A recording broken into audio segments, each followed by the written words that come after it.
যতই দিন গড়াচ্ছে ততই বিষয়টাতে কিছুটা ঘোলাটে এবং কি ধোঁয়াশা আকার ধারণ করছে, তাই না?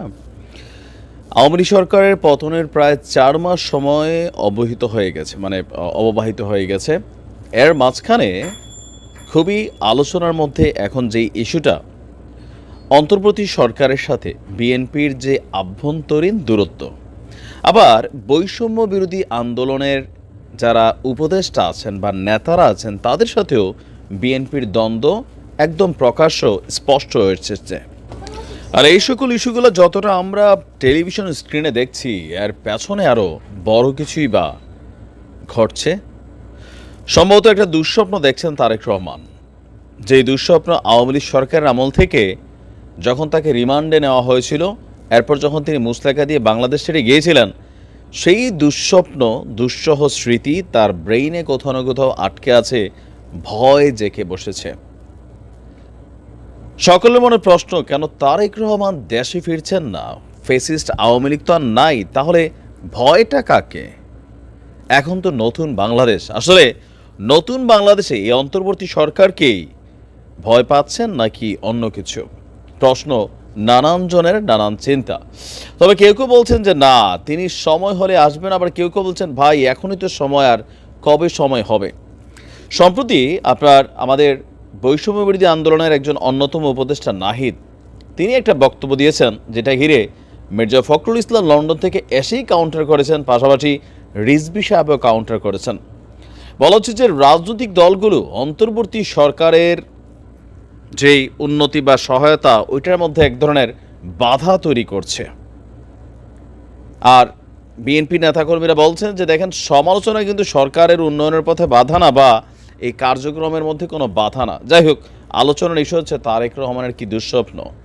একটা অন্ধকার প্রকোষ্ঠ, কারাগারের মতন, সেইখানে তিনি আছেন। চারদিক থেকে নানান ভয়ের আওয়াজ হচ্ছে। এর পাশাপাশি আরও হয়তো নানান কিছু তিনি দেখছেন, সেই রিমান্ড।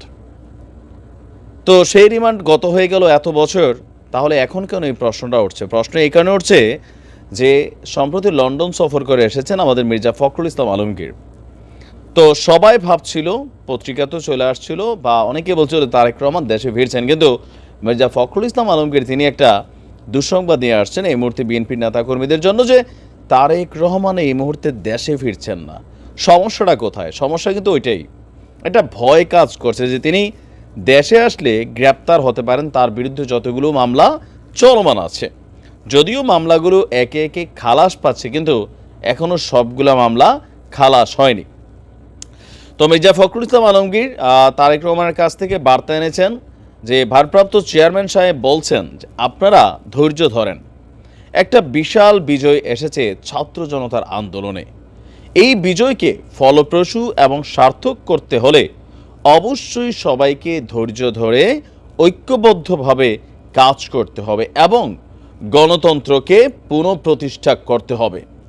গণতন্ত্রের যে প্রথম পদক্ষেপ, নির্বাচনের জন্য সকলকে প্রস্তুতি নিতে হবে।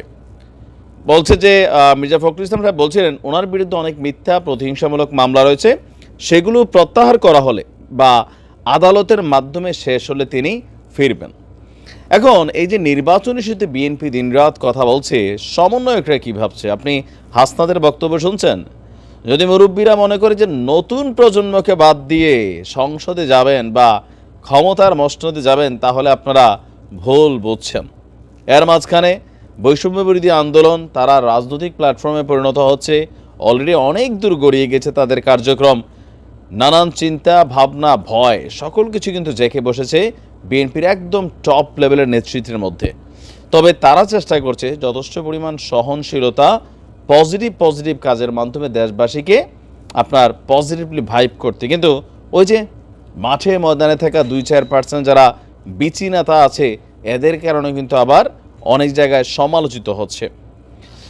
তো বিএনপির মহাসচিব বলছেন, অধ্যাপক মোহাম্মদ ইউনূসের নেতৃত্বে অন্তর্বর্তীকালীন সরকারকে আমরা রাজনৈতিকগুলো সহযোগিতা করছি। আমরা প্রত্যাশা করি ন্যূনতম যেসব সংস্কার জরুরি তা সম্পন্ন করে তারা নির্বাচন অনুষ্ঠানের পথে যাবেন। কিন্তু নির্বাচন কত দূর, মাত্র গেল কয়েকদিন আগে একজন উপদেষ্টার বক্তব্যে পরের দিনে আমাদের প্রেস উইং থেকে বলা হলো এটা তার ব্যক্তিগত মতামত, প্রধান উপদেষ্টা নয়। তো সেই জায়গা থেকে হয়তো নানান ভয় টয় কাজ করছে। আবার বেগম খালেদা জিয়া তিনি বিদেশ যাবেন কিন্তু যাচ্ছেন না, মানে কোথাও না কোথাও তো একটা মানুষের মধ্যে একটা কি বলে যে সন্দেহ কাজ করছে, আসলে তারেক রহমান দেশে আসলে তিনি কি আবার গ্রেপ্তার হবেন? যে মামলাগুলো আছে সেই মামলাকে তাকে আবার জেলে যেতে হবে, আবার কি তাকে রিমান্ডে নেওয়া হবে, আবার কি সে 1/11-এর দুঃসহ স্মৃতি আসতে পারে? নানান কিছু ভয় কিন্তু কাজ করছে তারেক রহমানের মধ্যে। যে দুঃস্বপ্ন তিনি কিন্তু এটাই বারবার দেখছেন, সেই রিমান্ড খেয়াল আছে তো, সেই চিত্র ওনাকে উল্টা লটকে পিটানোর একটা দৃশ্য ছিল।